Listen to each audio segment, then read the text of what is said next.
do sofrimento é a nossa imperfeição. Por quê? A pessoa, por exemplo, quando ela é vaidosa, orgulhosa, ela sofre muito. Porque se o vizinho comprar um carro melhor do que o dele, meu Deus do céu. Se a vizinha arrumar um marido, se a vizinha tiver isso, meu Deus do céu. Se o colega for promovido e ele não, meu Deus do céu. Então a cabeça do orgulhoso fica pegando fogo toda hora. A humildade já não tem esse problema. Porque a humildade, ela não se exalta, mas também não se menospreza. Humildade não é humilhar-se. A pessoa que é humilde, ela sabe o ponto que ela está, o que ela já consegue realizar, o que ela não consegue realizar. Aceita as possibilidades de trabalho, porque aquilo vai agregar alguma coisa para ela. Então, a pessoa humilde, ela sofre menos do que a pessoa orgulhosa. Por isso, os nossos sofrimentos, as perdas e recompensas futuras, não derivam de um mercado de troca, como se a gente estivesse trocando favores com a divindade. Não interessa a divindade o sofrimento da criatura. Mas quando nós temos imperfeições, essas imperfeições funcionam como placa de pare, para que o sofrimento, vindo ao nosso encontro, a gente deixe de querer as coisas ruins. Que talvez seja a maior dificuldade da espiritualidade. Fazer com que o ser humano deixe de desejar aquilo que lhe causa sofrimento. A gente comentava ontem, mas vale a pena lembrar, do filme Nosso Lar, que todos aqui viram, aquela cena quando André Luiz passa 8 anos no umbral e depois de 8 anos resolve fazer uma prece. Podia ter feito a prece no primeiro dia, não podia? A mãe estava do lado dele. 8 anos a mãe visitando e ele não foi capaz de percebê-la. Porque ainda apegado ao orgulho. Se a prece tivesse sido feita uma semana depois, o atendimento teria acontecido. Porque a hora que ele faz a prece, o SAMU do plano espiritual estaciona a ambulância na mesma hora. Os enfermeiros saem, pegam o André Luiz, colocam na maca, e o ministro vira para aquela multidão de sofredores e estende a mão. Estende a mão. Quantos respondem? Quantos estão dispostos a abandonar as imperfeições que os mantinham naquele lugar, ao orgulho, à vaidade, ao egoísmo, à maledicência, para ir para um lugar melhor? Nenhum deles responde. O problema das nossas recompensas futuras não está nos celeiros da divindade, que são infinitos.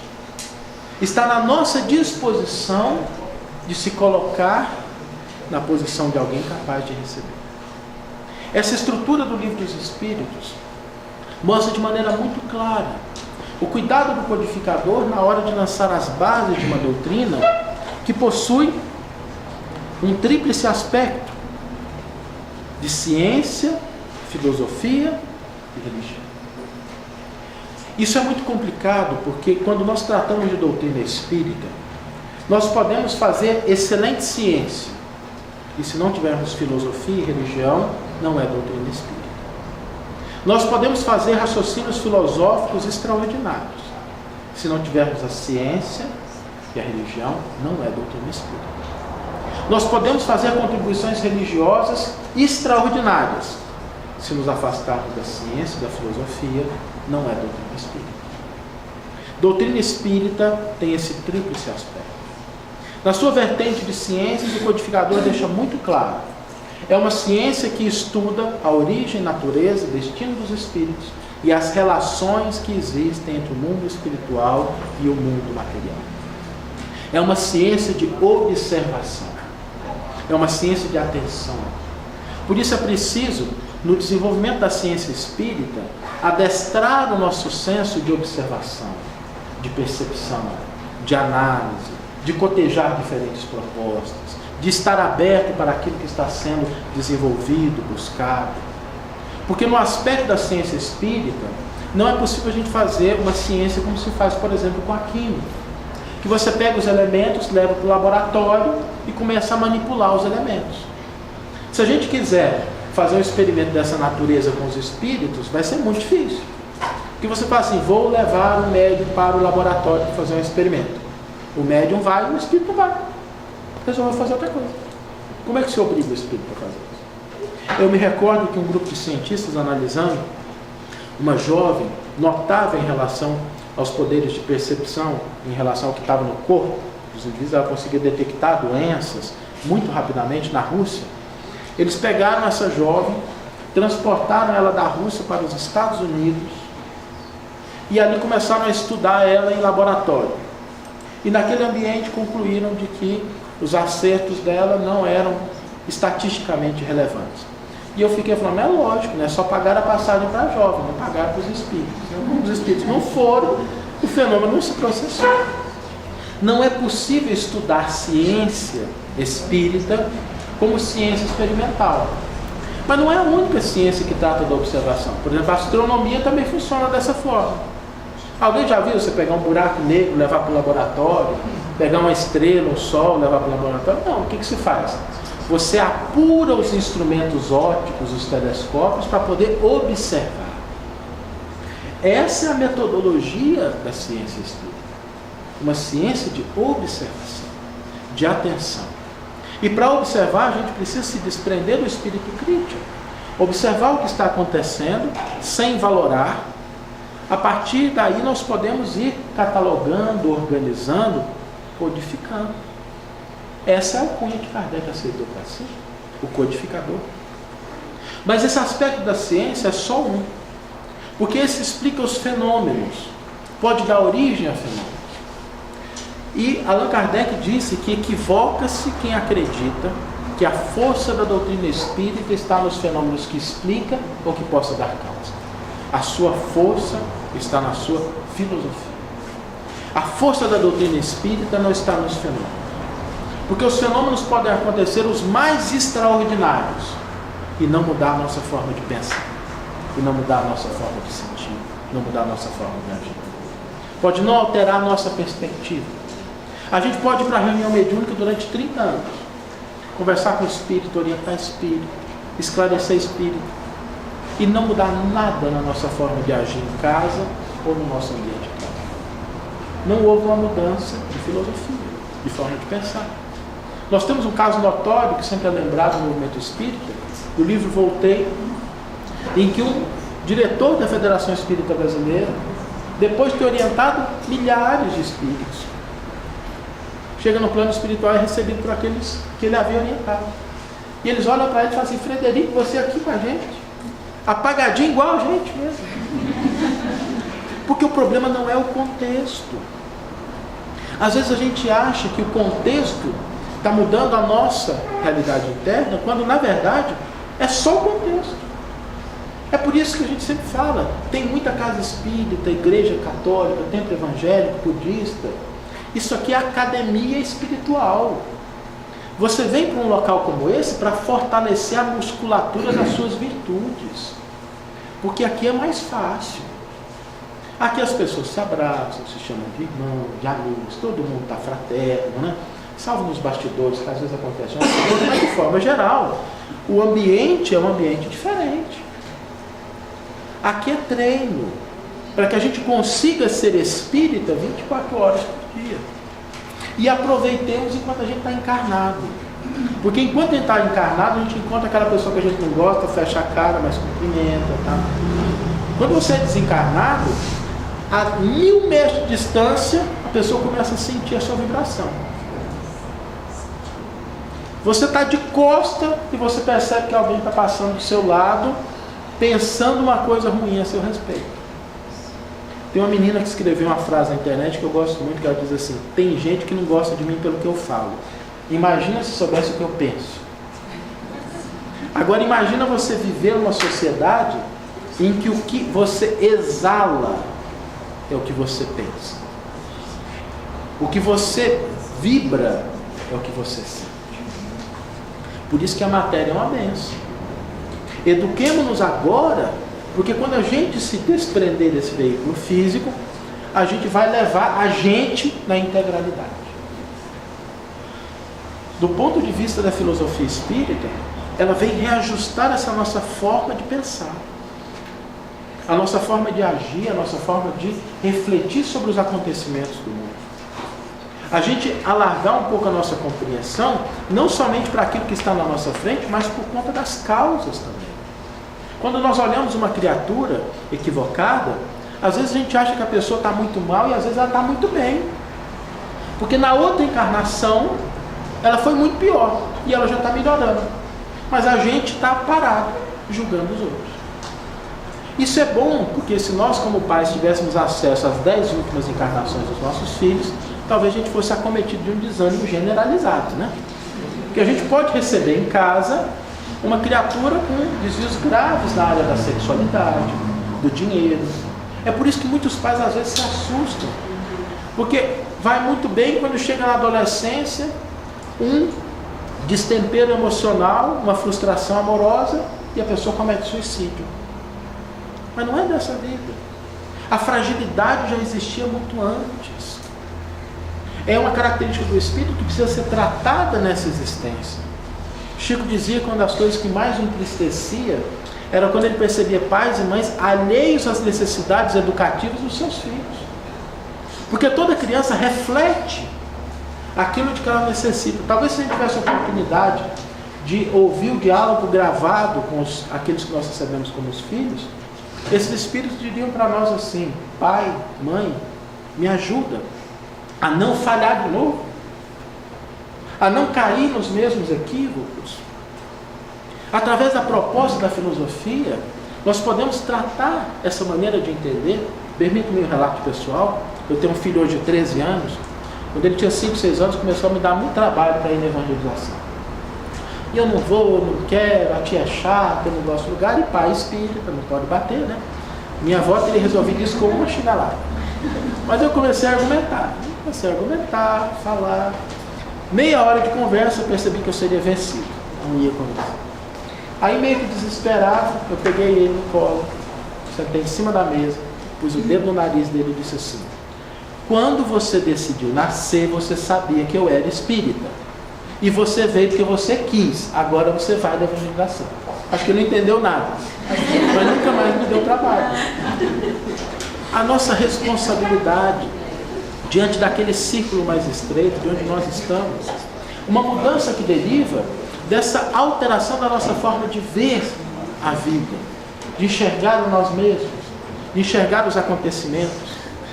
E no outro aspecto, o aspecto da religião, no sentido específico de religar o homem a Deus.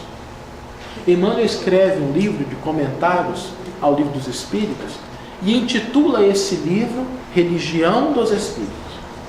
E no primeiro comentário ele vai dizer que, além de um aspecto da revelação, o Livro dos Espíritos pode ser entendido como o primeiro marco da religião dos espíritos. Não é religião dos encarnados. É uma religião de um ser imortal, que tem experiências milenares no passado e a eternidade vem para o futuro. A alteração dessa nossa forma de ver, ela deriva dessa junção desses três aspectos. Quando nós começamos a perceber que, através da religião, o exemplo de Jesus é o que nós temos de mais concreto. Por isso Kardec afirma: o Espiritismo não propõe nenhuma nova moral que não seja aquela do Cristo. Apenas facilita o entendimento e a prática.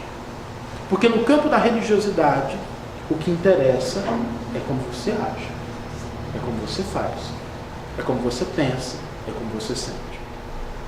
A religião não enxerga os aspectos exteriores, embora as religiões do mundo às vezes valorizem.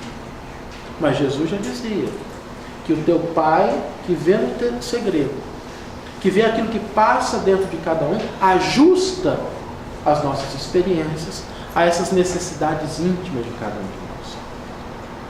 A partir do Livro dos Espíritos, nós temos os princípios básicos da doutrina. Deus, retomando a mensagem ainda do Antigo Testamento. E aqui, quando a gente fala de Deus, talvez este seja um princípio que nós precisamos reavivar na nossa atualidade. Porque as pessoas, às vezes, são acometidas de um desânimo, de um pessimismo, que deriva da negação desse princípio. Se há um Deus soberanamente bom e justo, inteligência suprema, causa primeira de todas as coisas, não há nada que aconteça no universo sem a permissão de Deus. Se não há nada que acontece no universo sem a permissão de Deus, nós precisamos repensar quando a gente começa a ficar desanimado em relação ao que acontece no mundo. Eu converso com algumas pessoas, às vezes falam assim, Saulo, mas o Brasil, que devia ser o coração do mundo, a pátria do Evangelho, ele está numa situação ruim. Eu falei, mas é lógico. Brasil, coração do mundo, pátria do Evangelho, precisa daquilo que Jesus falou do sal da terra. E sal é pouquinho, não é muito sal. Mas para que a gente vire sal, a gente não é minério. Então nós precisamos fortalecer a nossa musculatura espiritual. Nós precisamos fortalecer os nossos sentimentos. Então quando nós encontramos uma pessoa bastante complicada na nossa vida ou na sociedade, aquele é um personal trainer enviado pela divindade para fortalecer os nossos bons sentimentos. Se aparecer uma mala sem alça na sua vida, agradeça a Deus. Assim, Deus está me ajudando a fortalecer. Fortalecer a paciência, fortalecer a tolerância. Por isso é que tem tanto personal trainer no Brasil. Para ver se pelo menos alguns dão conta de fazer o exercício da academia. Sair mais forte e poder se tornar aquele sal em pequena quantidade que vai fazer o Brasil, coração do mundo, cada dia melhor. Nós estamos aqui num ambiente de teste, de preparação, de aferição de valores. Nós não estamos aqui para cair no campo da indiferença, que é a sala para a qual conduz o desânimo. A pessoa, quando ela se desanima, quando ela é pessimista, é muito fácil ela cair na indiferença. E aí, lembrando a mensagem do Espírito no Evangelho segundo o Espiritismo, tenhamos cuidado, porque a indiferença comprada ao custo da nossa negligência é como aquela do Mar Morto, sobre as águas repousa a vaza fétida e a corrupção. Nós não devemos ser indiferentes em relação ao mundo, mas devemos saber que tipo de coisa que nós estamos exercitando. Se o desequilíbrio chega à nossa frente e a gente exercita a crítica, cuidado. Se o desequilíbrio chega e nós exercemos a maledicência, cuidado. Se nós temos uma dificuldade e ao invés de exercitar a nossa capacidade de amar, nós exercitarmos a nossa capacidade de criticar, cuidado. Porque não é esse o exemplo do Cristo. A gente comentou ontem, mas vale ser lembrado, uma passagem que sempre me chamou a atenção de Humberto de Campos, quando ele diz assim, que Tiago Menor e Matias, que ficam no lugar de Judas, estavam caminhando de Jerusalém para uma outra cidade, e os dois passaram perto de um local, e Tiago falou assim, esse local me lembra muito o local onde Jesus foi traído. Jesus gostava de ficar entre as árvores, naquela noite ele estava num local parecido com esse, quando chega Judas, e ele abaixa a cabeça e Matias diz assim, como é que ele teve coragem? Como é que foi uma pessoa tão infame assim, traiu o Messias? Tiago diz assim, eu não entendo. Pedro às vezes tenta contemporizar, dizendo que ele não queria que aquilo acontecesse, que ele não imaginou todas as consequências, mas eu duvido. Mas Deus falou assim, se eu encontrasse um fulano desse na minha frente, eu agrediria fisicamente, eu não conseguiria nem me conter. E os dois vão caminhando, criticando, falando, até que Matias pergunta assim, e a família dessa criatura? Como é que a família se sente em relação ao que ele fez? E aí nesse momento, quando Tiago abre a boca para responder, ele vê que de longe vem uma figura na direção dos dois. E à medida que a figura vai se aproximando, ele percebe que é Jesus. E quando Jesus está passando por ele, ele cai de joelhos e fala assim, mestre, tu vais para Jerusalém? Diga-nos que a gente muda o caminho. Você vai dar alguma orientação? Vai falar com os apóstolos que ficaram lá? A gente volta com o Senhor. E Jesus diz assim, não, Tiago. Neste momento eu não me dirijo a Jerusalém. Nesse momento eu estou indo auxiliar Judas, que necessita do nosso apoio. E se afasta seriamente. Eu fico imaginando quantos de nós, na atualidade, nos predisporíamos a caminhar junto com Jesus na direção daqueles que estão equivocados, dos que sofrem. Chico Xavier uma vez estava visitando uma prisão. Chico gostava muito de visitar as prisões, e aí algumas pessoas que estavam com ele lá, uma senhora talvez mais exaltada, perguntou para o Chico assim, Chico, aqui tem muito obsessor? Acho que ela queria ter um quadro assim, né? E Chico diz assim, não, minha filha, aqui tem muita mãe. Porque os obsessores já fizeram o trabalho, que foi levar a criatura até esse estado. Agora é o amor materno que vem socorrê-los. Por isso, quando nós pensamos no princípio da divindade, entendendo aquilo que está registrado no Novo Testamento, Deus é amor. Todas as vezes que nós nos deslocamos da compreensão desse amor incessante, nós negamos esse princípio. O princípio da imortalidade da alma, que é algo com o qual compartilhamos com todas as religiões. Todas as religiões apregoam esse mesmo princípio. Porque doutrina espírita não é doutrina dos espíritas. Doutrina espírita é doutrina dos espíritos. É ensinamento do mundo espiritual para o mundo material. O movimento espírita pode fracassar. A doutrina não deixará de ser divulgada. Nós temos entre os princípios a comunidade dos espíritos, a pluralidade dos mundos habitados, que hoje já não é nem matéria só de religião. Kardec, quando propõe esse princípio, isso era algo que estava restrito ali, salvo algumas pessoas. Hoje, não há um único cientista sério que afirme que existe vida somente no nosso planeta. Princípios para a humanidade. E a reencarnação que se ajusta à justiça divina, que não pune. Nós precisamos reajustar aquilo que nós pensamos em relação ao sofrimento, porque às vezes a gente fala assim, eu estou sofrendo tanto com fulano, com o cônjuge, com a esposa, é meu karma. Às vezes não é o karma, não, às vezes foi dessa encarnação mesmo, né? A pessoa olhou para o outro, viu a formosura, o caráter, o talento, casou com aquilo e esqueceu que o resto vinha junto. O resto vem junto, não dá para você separar. Às vezes não é um problema na outra vida, às vezes é dessa.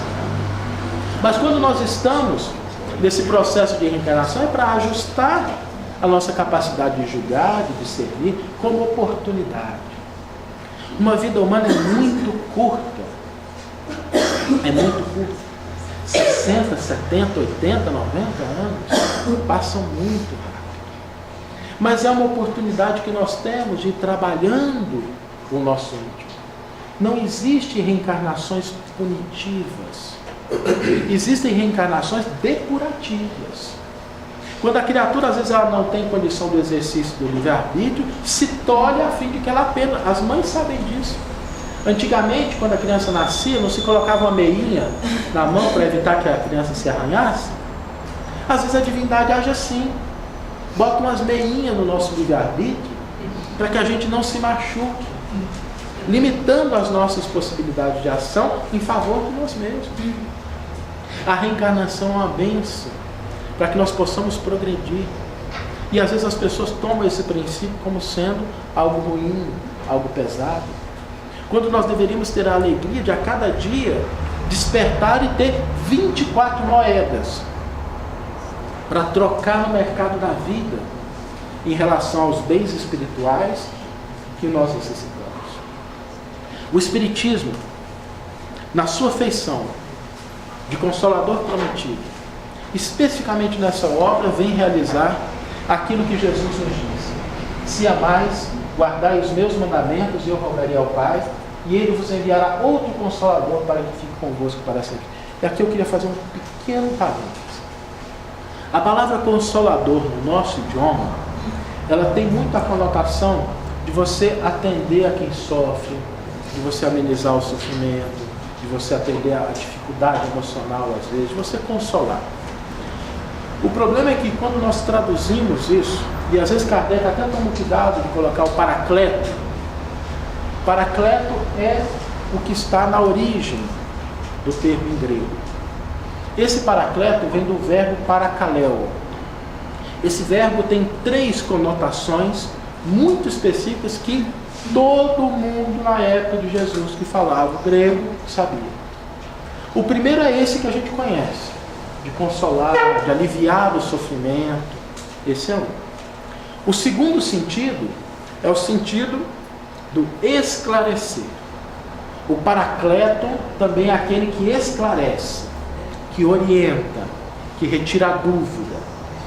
E o terceiro é o relacionado à defesa da pessoa. É o advogado, aquele que está do lado defendendo alguém. Esses três sentidos estão presentes na palavra original, paracaléu, que deu origem ao paracleto. Por isso, quando nós falamos de realizar essa promessa de Jesus, nós temos sim que nos ocupar da dimensão do alívio do sofrimento. Mas nós não podemos esquecer as outras duas, que é de você orientar a criatura, esclarecer, não através só do discurso, porque o discurso pode fazer muito pouca coisa. O que realmente transforma a criatura, o Rossano costuma brincar com isso, né? As pessoas dizem que o exemplo é a melhor forma de ensino, mas não é verdade, é a única forma de ensino. Porque se você tem um desacordo com o que você fala e o que você faz, aquilo vai ter um efeito contrário ao que você espera. De você esclarecer através do exemplo. Por isso, resgatar essa obra nos seus 160 anos significa reavivar o convite para que nós vivamos essa proposta, para que nós passemos a agir de acordo com essa mentalidade de espíritos imortais no cotidiano das nossas vidas. E para que nós estejamos também ao lado daqueles que necessitam, defendendo contra a injustiça, contra os equívocos. O Paracleto se revela nessas três dimensões. E a doutrina espírita vem revelar isso daquilo que Jesus disse: mas aquele Consolador, o Espírito Santo, que o Pai enviará em meu nome, esse vos ensinará todas as coisas. Porque agora já não existe dúvida em relação à realidade espiritual. Ninguém mais tem dúvida de que nós não somos esse ser espremido entre o berço e o túmulo. Nós somos espíritos. As nossas relações se estruturam para muito além das vinculações materiais.